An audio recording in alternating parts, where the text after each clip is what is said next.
A lot of your cooking at home probably involves onions. They do go into almost everything. So why don't you let us show you how to dice one and slice one up without crying.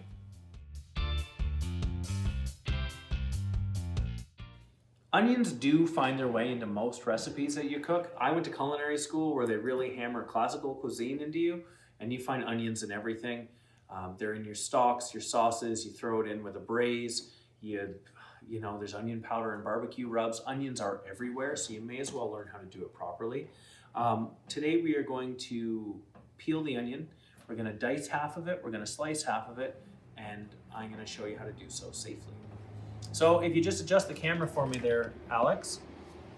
I'm using a Nakiri to do this. I really like them for this particular job, especially if you had a whole bunch of onions to do for like a French onion soup, and you gotta just hammer through dozens of these things. And Nakiri is perfect. The whole blade touches the cutting board at the same time, and you don't leave any of the little bits stuck together. So the first thing I'm gonna do is take the top and bottom off of the onion. That's the first step in peeling it. So those are gone. We're gonna throw those in the compost. If you're not too picky about the color of your stock, you could save all the onion skin. But now I'm gonna cut it in half. But before I do that, I'm gonna show you how much of the root I've actually left. Can you see that clearly? That is going to be our, that's what's gonna hold this onion together when we go to dice it. It's gonna keep everything nice and tight so we're not fighting with it.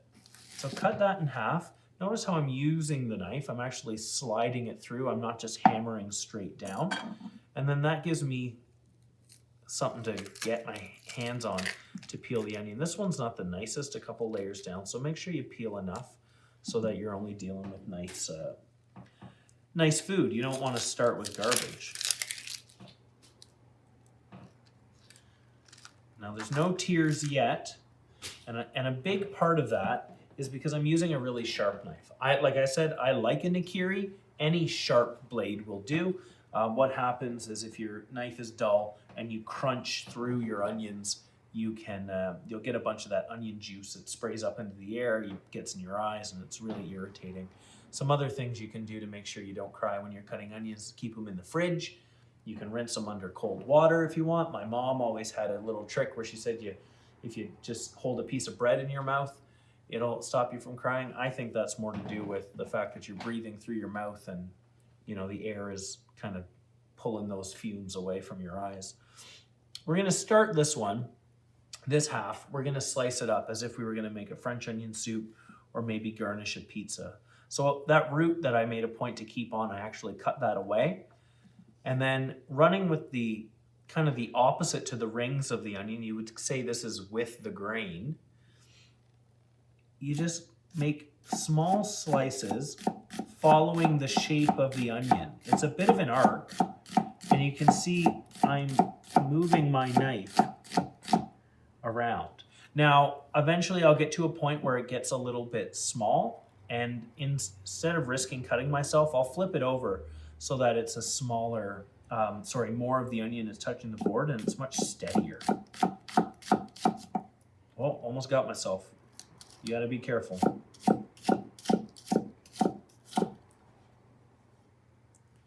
Okay, so that's great for if you're going to, like I said, garnish a pizza. French onion soup, you'd need to do this for a lot longer, but you'll find they don't get super stringy when you cook them down if you cut them this way. If you cut them like just rings that way, they get too long and the skin separates. It's not the greatest texture.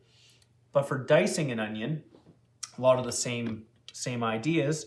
We're going to cut with the grain of the onion, but only about 7/8 of the way back. We're going to let that root hold up, or rather hold everything together. Okay, see, it all stays together even though it's been cut a bunch. I like to put a couple of cuts in it parallel to the cutting board, which allows for a more even dice.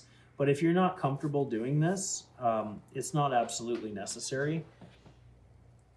And then you just go, at first if we went with the grain, now we're going against the grain. And because the onion is all layered up, it'll fall apart into a nice even dice. If you need something bigger, you just cut it less. If you need something smaller, you just cut it more. So There we go.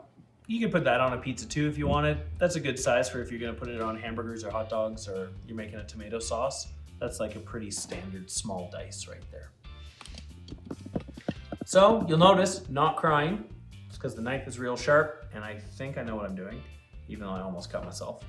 But you know, don't be shy. Hit us up at the website, knifewear.com. Send us an email at hello@knifewear.com. If you have any knife questions, cooking questions, whatever you need, we're here to help you. And thanks for watching.